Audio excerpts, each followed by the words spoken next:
Hi everyone, I would like to welcome you to the Medical Laboratory Science Information Session. My name is Julie Alley. I'm one of the marketing coordinators here in the School of Health Sciences. Before we get started, the BCIT Institute of Technology acknowledges that our campuses are located on the unceded traditional territories of the Coast Salish nations of Squamish, Tsleil-Waututh, and Musqueam. Here is our agenda for this evening, and at this time I'd like to introduce Julian, our program head. Hi everyone, my name is Julian Fo, and why don't we get started with a poll? So what you have in front of you is a lab coat, and there's a lot of little words written on there. They represent all the different tests that a lab tech does on a daily basis. Can you guess how many lab tests are done by lab techs on a day-to-day basis? I see here that 44% of you said 1.2 million tests a day, which is correct. So on there are all the names of all the different tests that are done by a lab tech on a daily basis in Canada. So what we're going to do next is jump to a video from Work BC about what it is to be a lab tech.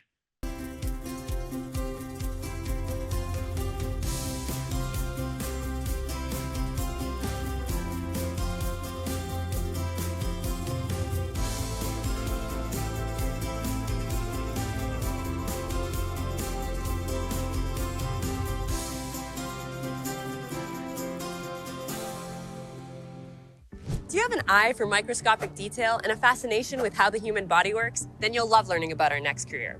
Let's see what it's like to be a medical laboratory technologist. Kyla, thank you so much for having me. Thanks for coming. Let's head to the lab. Let's go.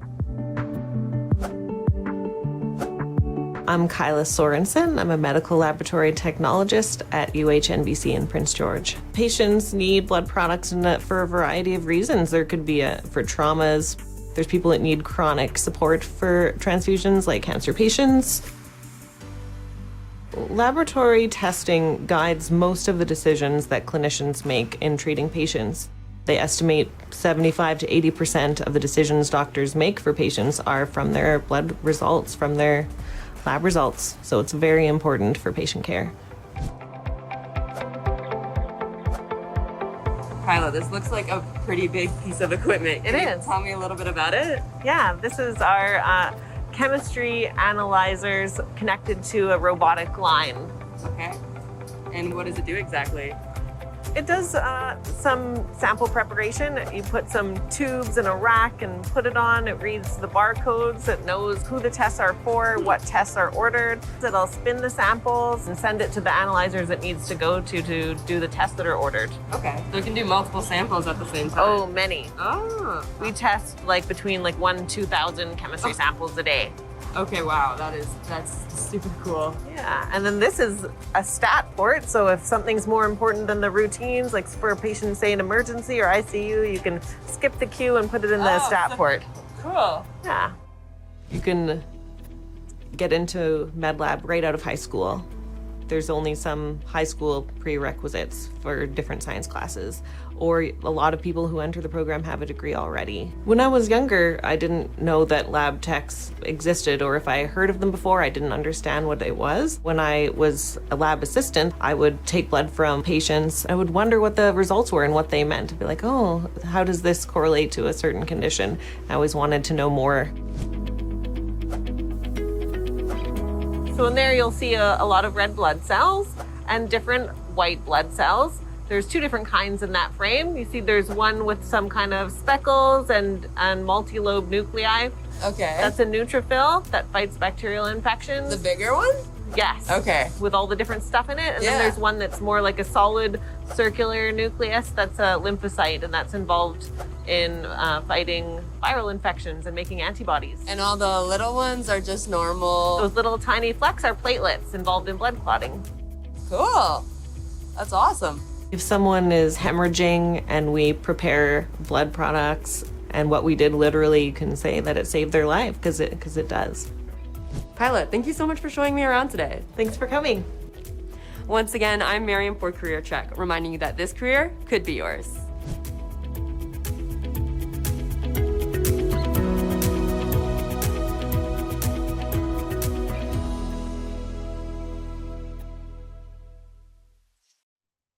we'll jump back to the presentation.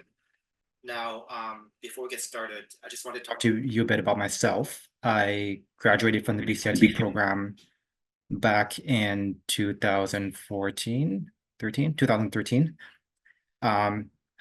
my degree at SFU first, moved to BCIT, did this program, and started working right afterwards. I worked as a lab technologist for a few years.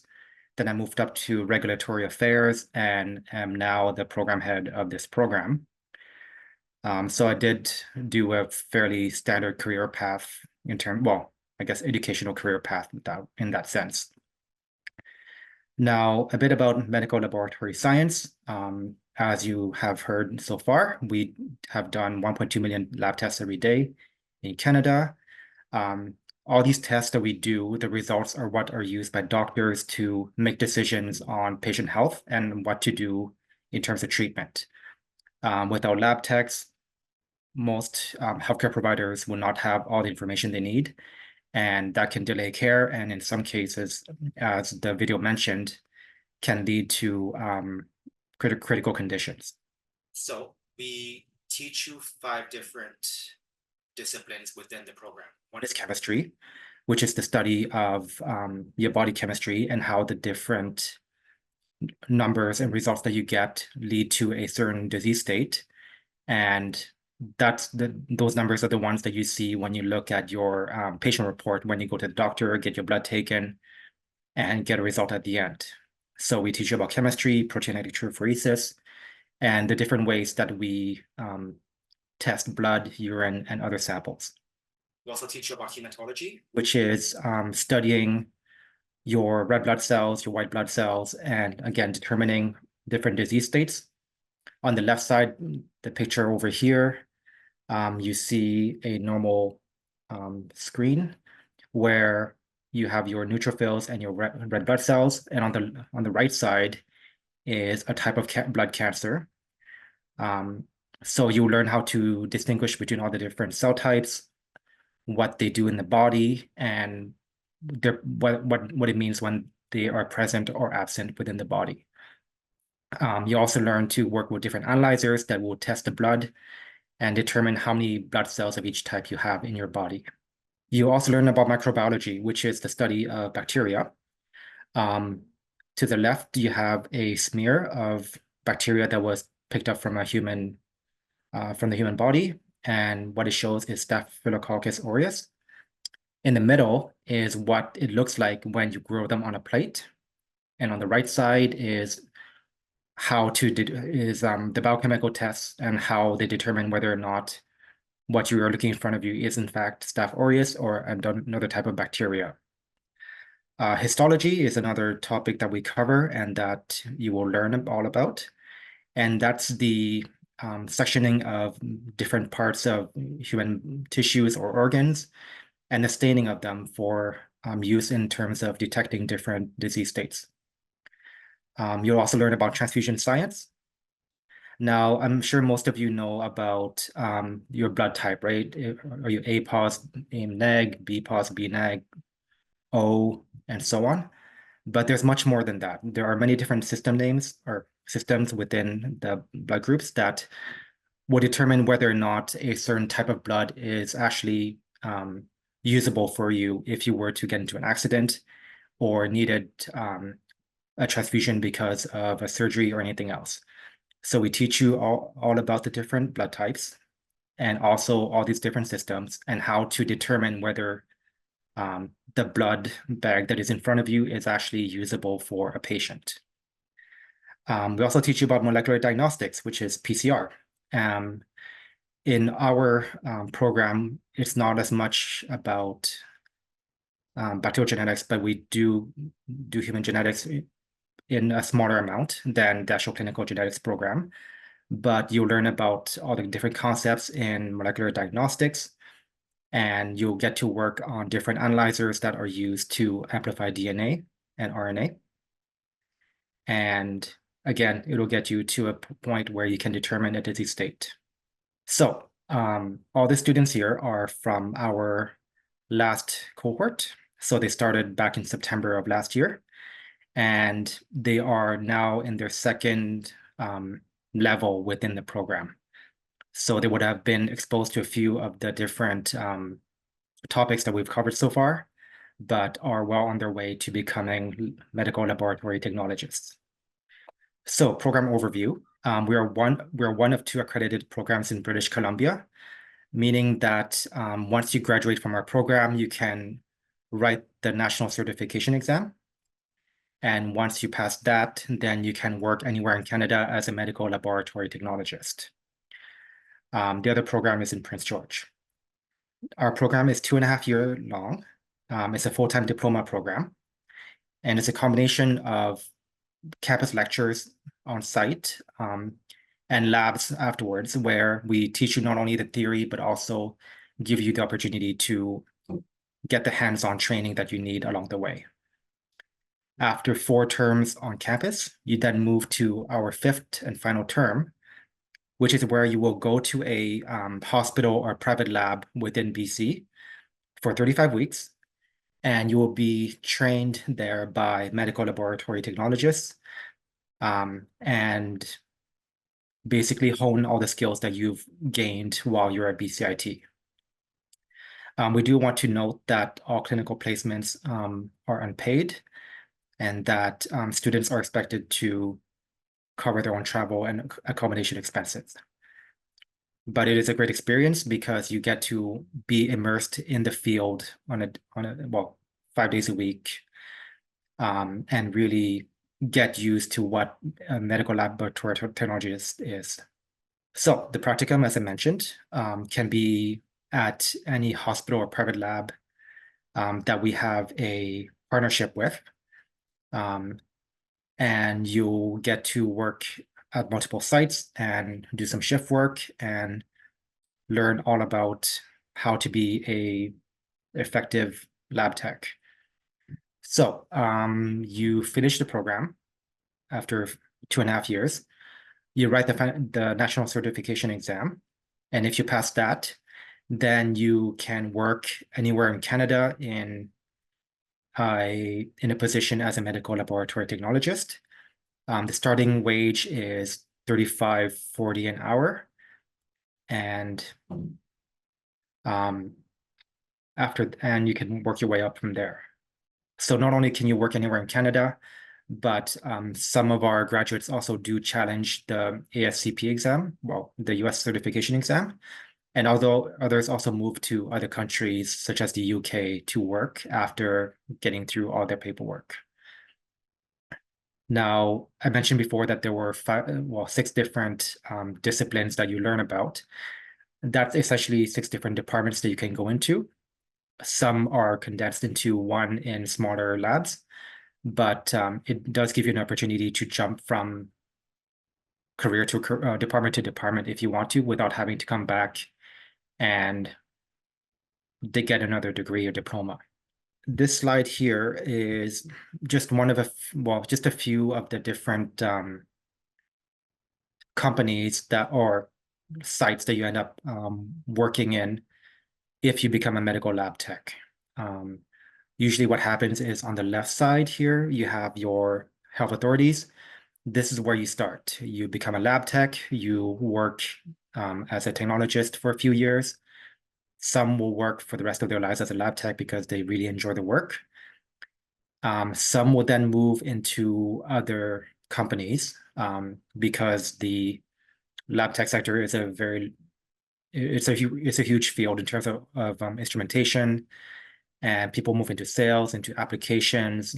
Some move into government, and others will come back here to BCIT and work on getting the next group of lab techs ready for the world. So what do we do? In hospitals, you can, like I mentioned before, you can work in histology, molecular diagnostics, transfusion science, microbiology, hematology, and chemistry. But you can also work in IT, in quality, and in different leadership roles. And some also move into project management along the way. Others would then move into the private sector, where they would work in sales and consulting, in research and development. Some go into research, some go into accreditation, and so on. So there's a lot of opportunities once you have your certification as a medical laboratory technologist. So we'll actually have Carlo, one of our students, talk a bit about his experience so far. If you have gone to a previous info session, then you know Carlo because he was able to be with us about a year ago, and he is now in level 4. Carlo? Hello. Again, my name is Carlo, and currently I'm a level 4 student in BCIT. Last time you saw me, I was in level two, and I found out I made to level 3, so that was a really good thing. I became interested in this program because I was interested in the laboratory aspect of the medical field. To give you some background, I actually went to Langara, graduated with a degree, and I was initially trying to pursue research in, for example, in SFU or in UBC, but I decided not to do it anymore just for personal reasons. And as I was searching for other programs that I could study, I remembered that my sister and some of my friends actually took this program. So I decided to look into it, and it looked interesting enough to me. So I applied, and here I am. If you are interested in the investigative behind the scenes work in hospital, I think this program is really for you. In the 2.5 years that you'll be studying here at BCIT, you'll be slowly learning about the 6 different disciplines that you can be learning about in medical laboratory science. You'll be focusing your first year in a lot of foundational knowledge, and then your second year and your clinical will be focused on applying all of that theoretical knowledge that you've learned and really thinking about it in a medical setting. The journey is really tough, I'll admit, but I think it's, at the end of the day, it's very rewarding work, and I'm happy to be a part of this program, and I'm happy that you get to be with a lot of supportive instructors who are always willing to help you out. If you have any questions for Carlo, feel free to put it in the chat too. So we'll move on to admissions now. For our next intake will be September 2024, so this upcoming September. The application period is open. It'll close on May 15th, 2024, and we will not be looking at anything until then. So it's not first come, first serve. It's after May 15th, we will come together as a group and then review all the applications and choose the group to move into the multiple mini interviews. So here are the different steps. Actually, we can skip one step now. So you put in all your applications. Our admissions team will review them and determine whether or not you meet all the requirements to go to the next stage. There is no more Casper, so we can get rid of that completely. So if you meet the minimum requirements that are outlined on the website, then you will go to the next step, which is the shortlisting for the multiple mini interviews. These are the requirements, and Maggie has put down a link to all that too. So we are only looking for high school equivalents. If you have a degree, great. Some of the work that you've done so far can be transferred over. It's equivalent with respect to the application stage.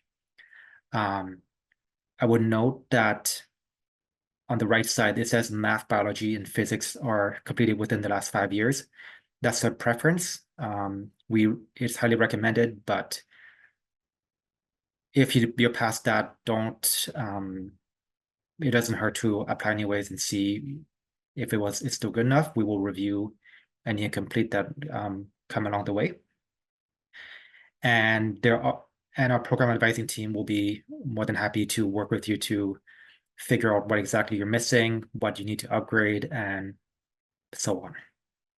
Yeah, so this is fairly straightforward. You can also follow the website and make your way through that. We have an admissions team and a program advising team that can help you along the way. Right, so this is where we're looking at here. Step 1, the admissions will look at applications. Everything that is complete will be automatically moved forward to the next step, which is shortlisting. Anything that are incomplete, depending on what it is and what you have to update, you have until May 15th to make those updates and then submit your full application. Then myself and the rest of the team will then shortlist the applicants for the MMI. And we will send you an email to let you know that you have been shortlisted, along with a time for you to join the multiple mini interview. After those are done, then within a few weeks, we will send out an email to let you know whether or not you have been accepted into the program or you have been put on the wait list. We do have laddering opportunities, meaning that once you complete the BCIT program as a diploma, if you don't have a degree yet and want to pursue a degree, there are different paths that you can take. One of them is the Bachelor's in Medical Laboratory Science program at UBC, which will get you a bachelor's degree. I'm pretty sure this program will give you 2 years of equivalency, meaning that you can finish your diploma and be able to work and also do the bachelor's program and get a bachelor's degree in 4.5 years, as opposed to the other way around, which is to do a 4-year degree, come to BCIT, do another 2.5 years, and then end up in the same spot. And within BCIT, we have quite a few leadership programs too that you can look at. Thank you, Julian. And sorry about that lag. I saw this circle spinning and I was like, oh no, not now. But it resolved itself. Now, moving from the academics, I would like to let you know that BCIT is committed to supporting students in a holistic sense. We want you to succeed not only in your academics, but also outside of school. Some of the student services are available to you as a prospective student, and others will be available to you once you become an enrolled student. Here are only some of the important student supports that I'd like to mention.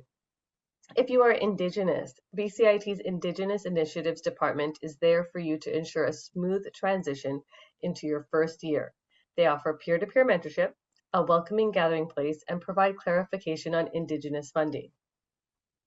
BCIT's awards, scholarships, and bursaries are listed on our Financial Aid and Awards webpage. I'd like to mention that we have a President's Entrance Award. Selection is based not only on academic achievement, but also volunteer and community service. Please contact Financial Aid directly for more information. BCIT's Student Health Services is a health clinic located on the Burnaby campus. They provide medical care for current BCIT students year-round.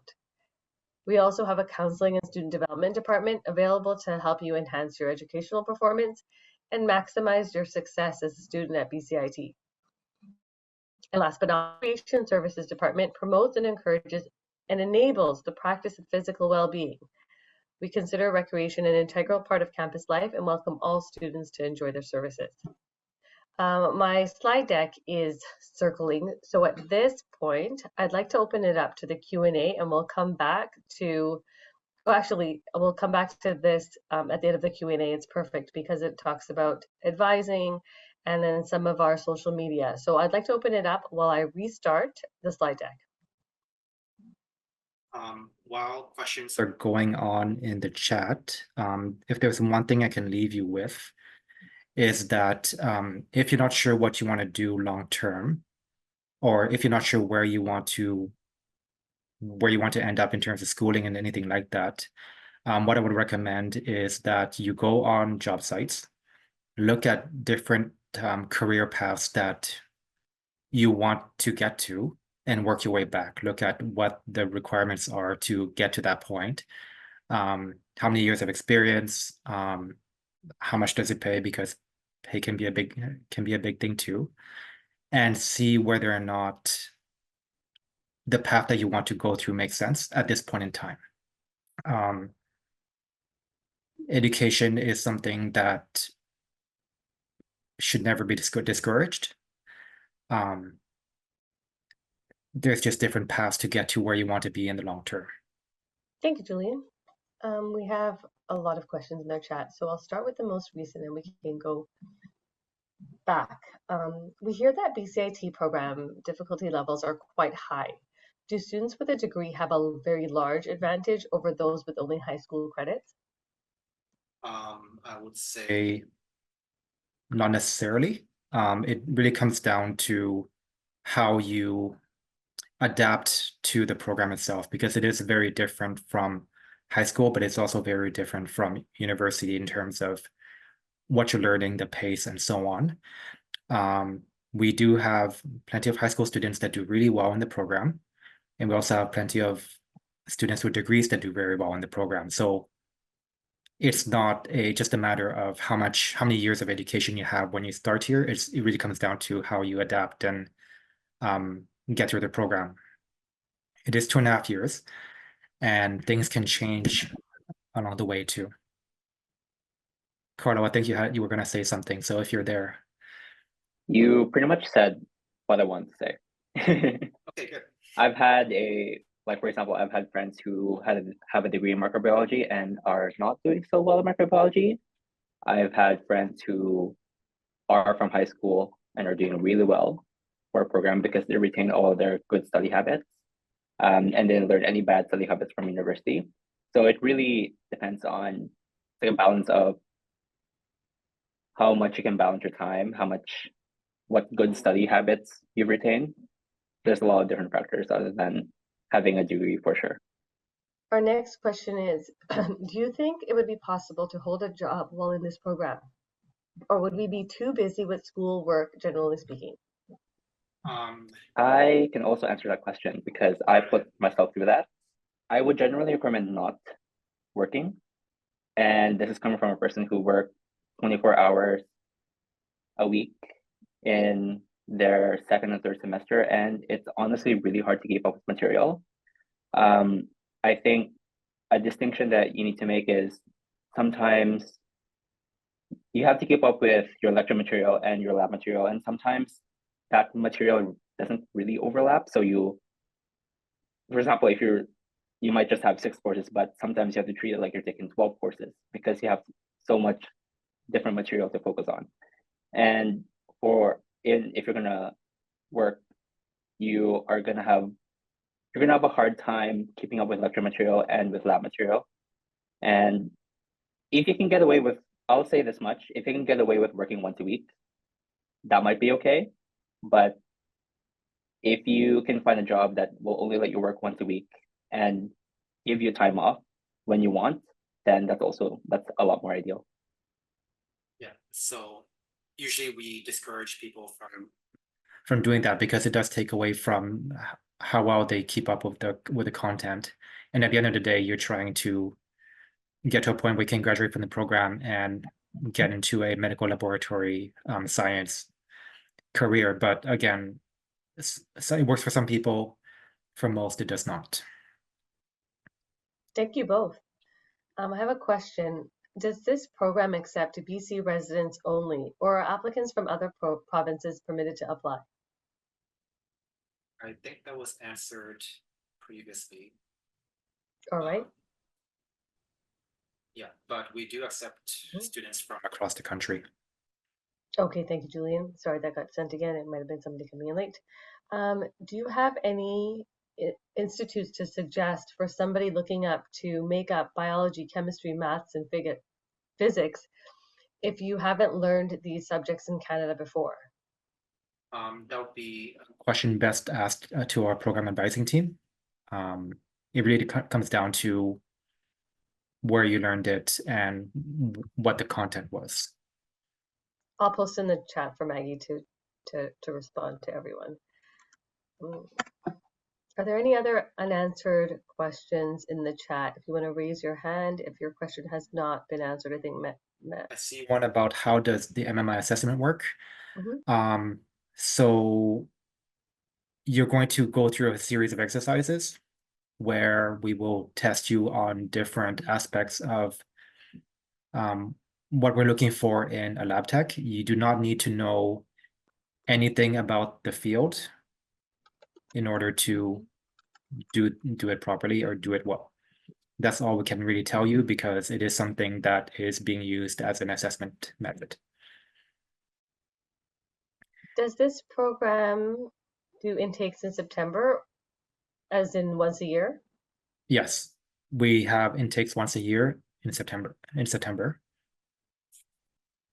AK with the big question. I've read in the newspaper that there's a big shortage of, sorry, a big shortage of medical lab techs in BC, and that many foreign trade lab techs will be recruited to come to Canada. Will BCIT be expanding their program to keep up with the demand? So I would say that yes, there is a big shortage of lab tech, but not only in BC, but all over Canada and the world. We have already expanded our program by 20% as of about a year and a half ago. Carla was part of the first group of the larger group, so we are at 96 students per intake now, as requested by the government. So we've already done the expansion, but part of it is also making sure that we have the facilities available for you to train properly and to get everything that you need out of the program in order to write the national certification exam. So we are the biggest program in the country. And at this point, unless I don't know something, we've already expanded and are focusing on making sure that expansion is stabilized. But it will take quite a few years before we ever get to a point where shortage isn't an issue anymore. Thank you, Julian. I have a question about Duolingo. Will Duolingo English assessment be accepted for the 24-25 intake? Maggie, do you have an answer for the Duolingo assessment? Yep, I do, and it's in the chat there. Thank you. I'm just checking if there's any other unanswered. Oh, when will the next open house be for BCIT? So our big info session is scheduled for October. That will be our next one. However, if you wanted a tour of the facility or to spend a day with the program, just email us and we will see if the program can accommodate your request so you don't have to wait until October. The email addresses are up. I'm going to take this opportunity right now to show you the MedLab, the MLS Instagram page, so you can follow them. And they are great at posting events, upcoming opportunities, info sessions, big info. They also give an insight onto the student life at BCIT, so that should help with that request, unless you wanted to wait until October and attend that big info on campus. Here are our social media handles for the School of Health as well. And in addition, links that may help you with tours, spend a day, big info sessions, and advising. I'm going back to the chat to see if there's any other questions we haven't answered. And there is one. How many students can be enrolled in the program every year? How many applicants each year? So applicant to actual student ratio. It looks like Maggie has replied to that. Oh, sorry, I didn't see the response. Maggie, you're so fast. I would mention that it can range from in terms of applications, it can range from 110 to 180, 190. It really depends on the year. But yes, 96 students per intake. Going up, there's two questions about MMIs, done in groups, and done live with interviewers. But you don't have to talk at any point in the MMI. It's all done through one of our learning systems. Let's see, I'm just making my way up. Opportunities to shadow a current student. As Julie mentioned, you can email us and we'll see what's available. We do sometimes do, shadow for a day kind of thing where you would be with a student for a couple lectures, a couple labs, just to see what it's like. But it's on a case-by-case basis. I'm just making my way up, Julie. Is there anything on the bottom? I see new messages. See, as a MLT, we analyze the samples. Oh, no, that was a response. Okay, no, that's a question. As an MLT, we analyze the samples using microscope, PCR, some machines. Do we need to write lab reports? You'll learn about how to write lab reports in the program, and it really depends on where you end up working. So there's a lot more automation these days and a lot more electronic reporting.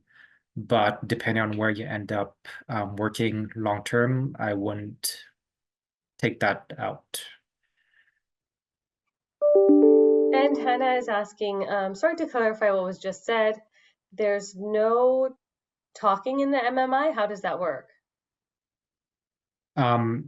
We essentially, how do I tell you some stuff without telling you everything?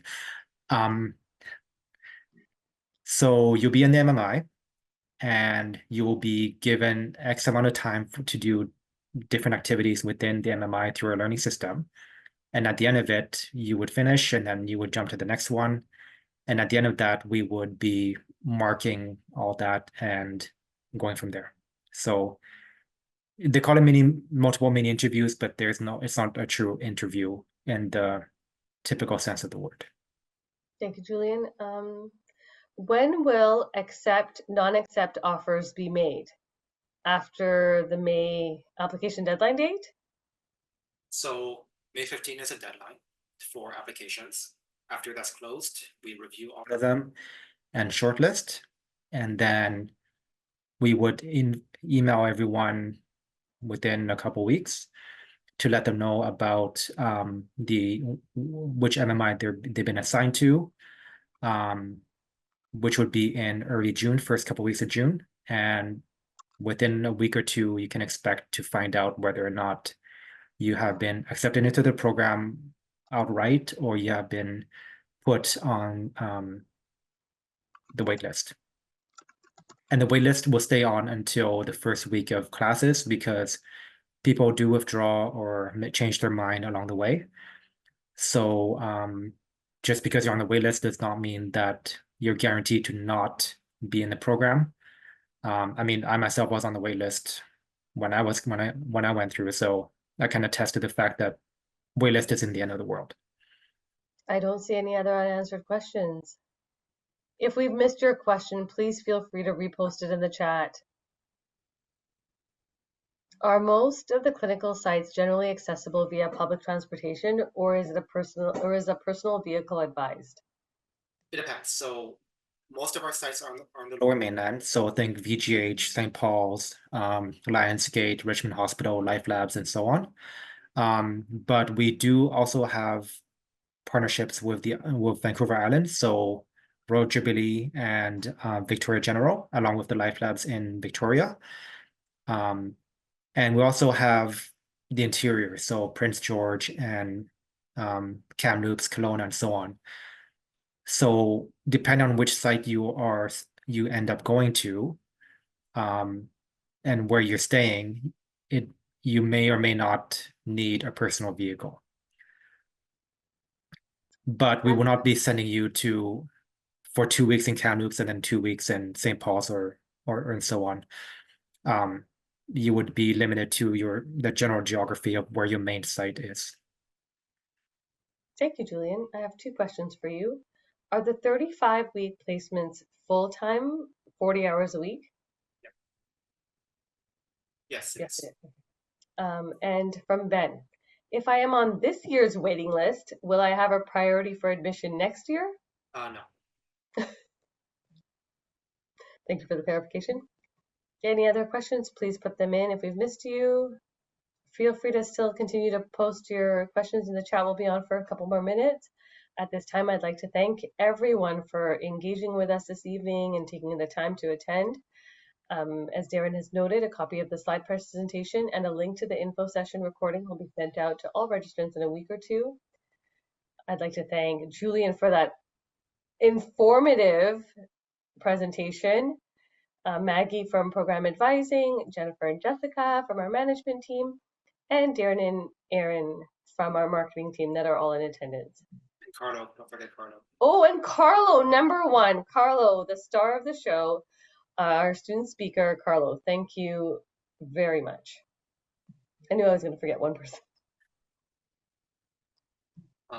Is there any Hannah, is there anything other than general prerequisites that you look for on resumes? Is there anything extra we can do to increase our chances? well, we mostly look at the grades first, but if it moves on to resumes, then we would be looking at volunteer work that you might have done, or more knowledge of the profession itself. But it's hard to tell from year to year as to what we would be looking at in that case. Thank you, Julian. And with that, I think we're done for the night. So again, have a great evening, everyone, and we look forward to hearing from you. Thank you.